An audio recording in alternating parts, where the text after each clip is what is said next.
অস্ট্রেলিয়ার বিশ্ববিখ্যাত একজন সাংবাদিক রবার্ট মার্টিন, উনি কালেমা পড়ে মুসলমান হয়েছেন। উনি ফিলিস্তিনের সাংবাদিকের দায়িত্ব পালন করতেন। উনি বলছেন, আমাকে অস্ট্রেলিয়া থেকে ফিলিস্তিনে পাঠিয়েছিল শুধু একটা কারণে, যে আমি যেন মুসলমানদের ভুল ধরে, তাদের ভুল প্রচারগুলো, তাদের ভুল কাজকর্মগুলো গোটা বিশ্ব মিডিয়াতে যেন আমি প্রচার করতে পারি। এজন্য শুধু আমাকে নিয়োগ করা হয়েছিল। কিন্তু আমি 2014 সালে গিয়েছিলাম ফিলিস্তিনে। আজ 25 সাল, এই দীর্ঘ বছর পর্যন্ত আমি সেখানে থেকেছি। 11টা বছর আমি থাকার পরে আমি মুসলমানদের ভুল ধরবো তো দূরের কথা, মুসলমান আমার জীবনের ভুলগুলো ধরা দিয়েছে। অবশেষে দেরি করি নেই, কালেমা পড়ে মুসলমান হয়ে গেছে। উনি বলছে, শোনো, আমি যে বাসায় থাকতাম, ওই বাসার পাশে একটা মুসলিমদের বাসা ছিল। তো ওই বাসা দিয়ে যখন আমি হেঁটে হেঁটে যাইতাম, তখন এই বাসা থেকে ছোট্ট একটা মেয়ের কণ্ঠে কুরআনুল কারীমের তেলাওয়াত গুনগুন করে প্রতিদিন ফজরের নামাজ পড়ে ভেসে আসতো। তা আমি যখনই কাজে যাইতাম, ফজরের পরে হাঁটাহাঁটি করতাম, তো ওই সময় ওই তেলাওয়াত শোনার জন্য আমি একটু আগ্রহ করে আগে যাইতাম এবং ওখানে অপেক্ষা করতাম। যখন ওই মেয়েটা তেলাওয়াত করতাম, তেলাওয়াত দাঁড়িয়ে দাঁড়িয়ে পুরোটা শুনতাম। এরপর তেলাওয়াত শেষ হওয়ার পরে আমি হাঁটতে যাইতাম বা আমার কাজে চলে যেতাম।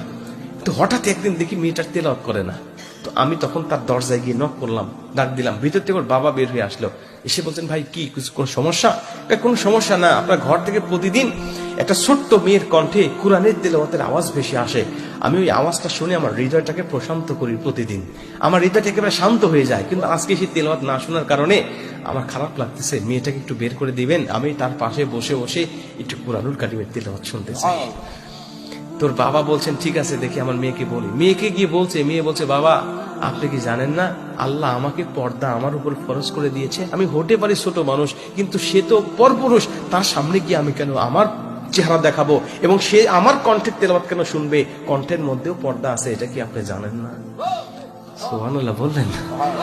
বাবার মেয়ের মধ্যে কথোপকথন হচ্ছে, বাহির থেকে সাংবাদিকরা শুনতে পারছে। উনি শোনার পরে মনে হচ্ছে আসমান থেকে উনি পড়ছে। উনি ওনার বাবাকে ডাক দিলেন, ভাই বাহিরে আসেন, আমি কথা বলতে চাই। বাবাকে ডাক দিয়ে বলছেন, আচ্ছা আপনার মেয়ের বয়স কত? কত হবে? 8 থেকে 10 বছর। 10 বছর বয়স হবে তার। 10 বছরের মেয়ে, তার উপরে পর্দা ফরজ, এটা সে বুঝতে পেরেছে। আর সে আমার সামনে আসতে জানে এবং আমার সামনে জোরে কোরআন তেলাওয়াত করবে না, কণ্ঠের পর্দা করবে। আপনাদের মুসলমান ধর্ম কি এমনই? বলছে, হ্যাঁ এমনই। বলছেন, ওই দিন থেকে আমার মুসলিম ধর্ম গবেষণা শুরু হয়েছে। মুসলমানদেরকে নিয়ে আমি পড়ি, আর যত পড়ি তত মুগ্ধ হই, যত পড়ি তত মুগ্ধ হই। গত 7 ডিসেম্বর উনি ওনার ফেসবুক ভেরিফাইড পেজে উনি ঘোষণা দিয়ে বলেছেন, মুসলমানদের বিরোধিতা করার জন্য ফিলিস্তিনে এসেছিলাম, মুসলমান আমার জীবনে ভুলগুলো ধরা দিয়েছে। অতএব আমি আর দেরি করি নাই। আমার মা, আমার বাবা, আমার স্ত্রী, আমার সন্তানরা কে কি মনে করবে, আমি সেদিকে তোয়াক্কা করি নাই। আমি কালেমা পড়ে মুসলমান হয়ে গেছি। প্রিয় ভাই, এভাবে গোটা পৃথিবীর মানুষেরা ইসলামের দিকে দলে দলে আসতেছে, ইসলামের সৌন্দর্য দেখে।